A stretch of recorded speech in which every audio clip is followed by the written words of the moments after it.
কত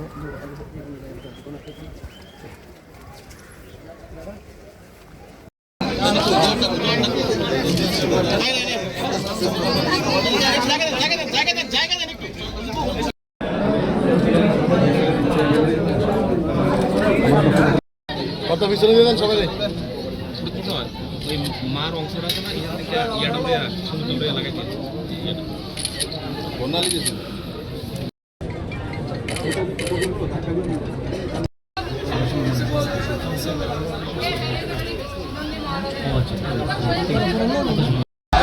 ইতিমধ্যেই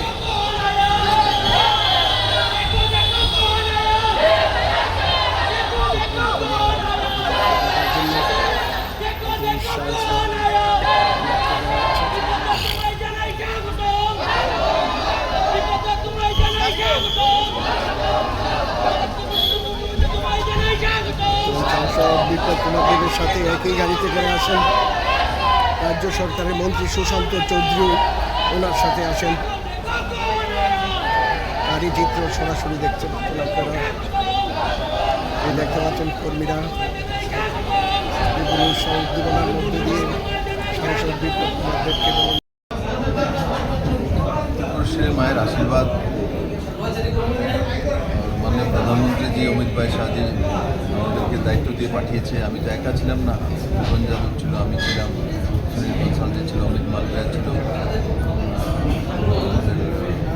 পান্ডিজি ছিল, এমন সেন্ট্রালের টিম, তাছাড়া আরও অনেক নেতৃত্ব ছিল। সবাই মিলে একত্রিত হয়ে এক দিশাতে কাজ করেছি। সেই দিশাটা হচ্ছে মাননীয় প্রধানমন্ত্রীর দিশা, অমিত ভাইয়ের ডাইরেকশন।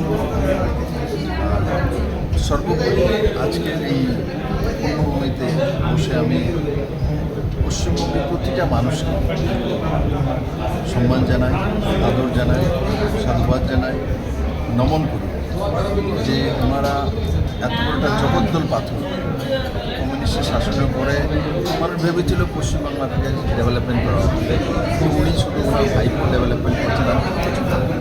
পশ্চিমবঙ্গের মানুষ হতাশগ্রস্ত হয়ে গেছে, এটা কি সম্ভব? আমাকে মানুষ জিজ্ঞাসা করতে, বিপ্লবদা এবার হবে তো? আমি যখন সকালে হাঁটার জন্য যেতে আমার সঙ্গে এক্সারসাইজ করি, প্রত্যেকটা মানুষ ইলেকশনের রেজাল্টের দিন স্যার সবাই পূজা করে এসছি সকালে, হবে তো স্যার? আমি হবে স্যার, এবার না হলে আর আমরা থাকতে পারবো না। এই স্থিতিতে মানুষগুলি ছিল।